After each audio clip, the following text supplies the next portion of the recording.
So as that evaporated, then like you said, like we talked about this with Ben a little bit, like the bluster changes. So it's not about changing the world or any kind of like dream of like liberating people from debt or like central banking.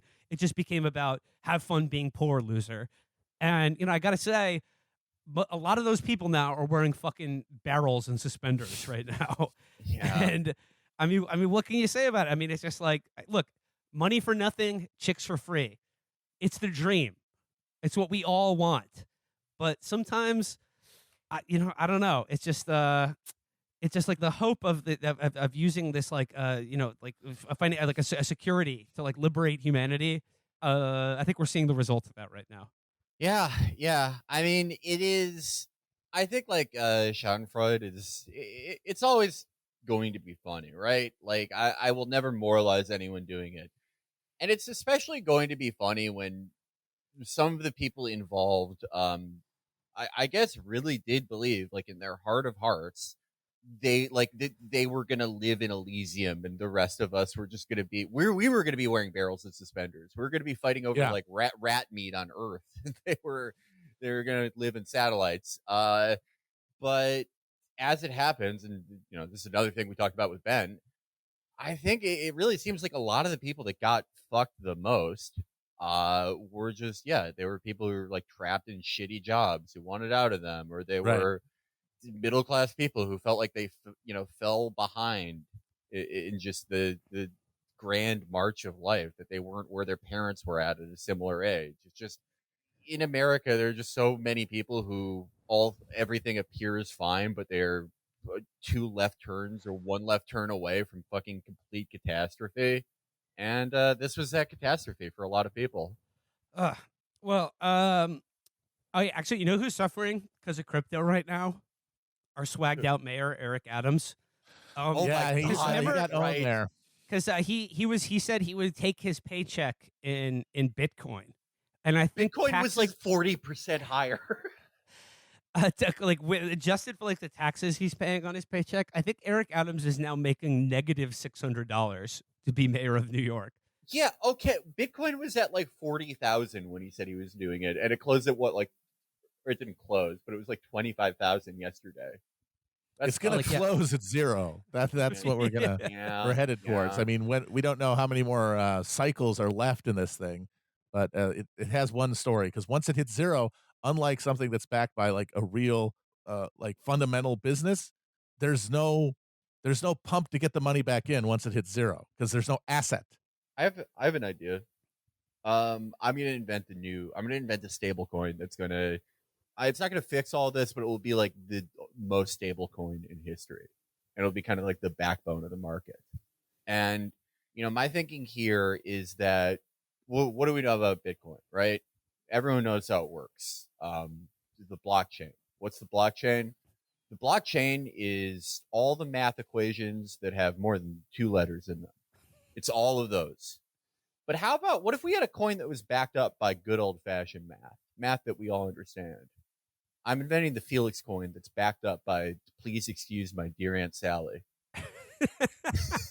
And everyone can figure it out. It's like, look, it's right in the name. It's right in the name. To mint a new Felix coin, you need to solve the following equation. 13 minus 7 equals. Yeah.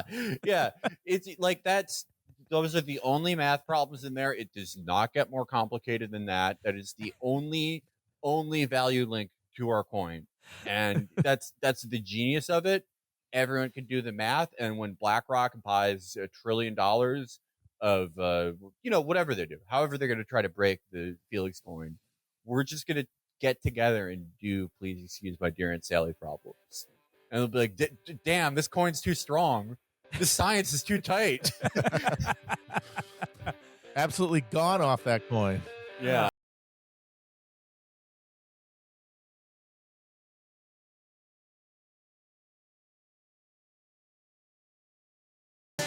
Well, I guess to move on briefly from the coin calamity that we're all experiencing right now. Here's something a little bit more, I don't know, down to earth crisis that America is currently facing. Are Apparently we've run out of infant baby formula for infants. Like there's no more. Oops. Yeah. So there's no more formula. Weird how that babies happened. And once again, we can only have Brandon to blame for this. He went to the factory. He thought he was in the men's room. He pissed in the vats. It contaminated it. Once again, let's go, Brandon. Yeah. Man, you got formula that comes right out of your you know what. Put your mouth on the thing. You wouldn't believe how it happened either. How this occurred. Oh yeah. Totally unpredictable. Yeah. Apparently the company that's manufacturing this stuff in huge amounts neglected for years to pay to repair any of the machinery that was just collecting colonies of bacteria to turn into superbugs because they had to do stock buybacks. Okay, so as a result of that, babies don't have food anymore in America. Like infants, unless you're capable of being breastfed, which is good. You're out of luck. But some you're are out of luck. You're out of luck. You're gonna have to feed your kid Gatorade or something.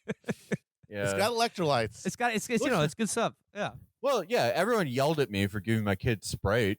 Who's the asshole now? He's used to it. Is your kid used to it now? Yeah, he's like those Kenyan runners who train at high altitudes. Yeah, he's gonna rinse everybody because he's the only one whose body has evolved to to take nutrients out of corn slurry and yellow dye number 5. Yeah, David was drinking Sprite from the day he was born. And okay, who's the worst parent in Upper Manhattan now? Not me, because I moved. I'm no longer Town and Country's worst father in the Upper West Side. So yeah, you think that the fact that there's no more baby formula in America, and here's the thing, I don't know if you guys saw this today, but I believe Marjorie Taylor Greene was on the floor of Congress, highlighting the fact that America has run out of baby formula for infants, but is sending $40 billion to fund a war in Ukraine right now. And I know, look, she doesn't believe in this shit. Like she does not want to make anything better. She does not. She does not care about babies, dying of starvation or whatever. But it's a bad sign when that dingbat is like you were seeding this issue of there's no formula for babies in America, but $40 billion for more weapons to fund a war in another country that has nothing to do with us. Oh my God, it gives me such a fucking 2016 feeling when the dumbest piece of shit in the world says something like that, and you're like, well, dude, like, what can you even say? That's completely fucking right.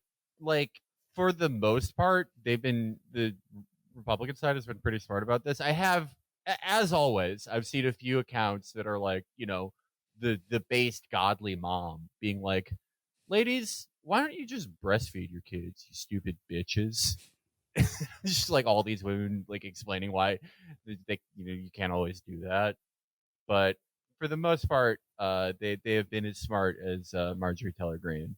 Well, yeah, I mean, just getting into it. I mean, like, I know we talked about crypto on Monday. And we opened the show talking about it, but I mean, like, look, I mean, like, we haven't forgot about abortion and Roe v. Wade, because like I want to talk about that for a bit, because I mean, this is the other major nightmare that this country is living in right now, and I just think it's fascinating that like when the draft got leaked, the story was not that Sam Alito, Brett Kavanaugh and company are about to like overturn 50 years of precedent, and in against the wishes of probably 70% of this country.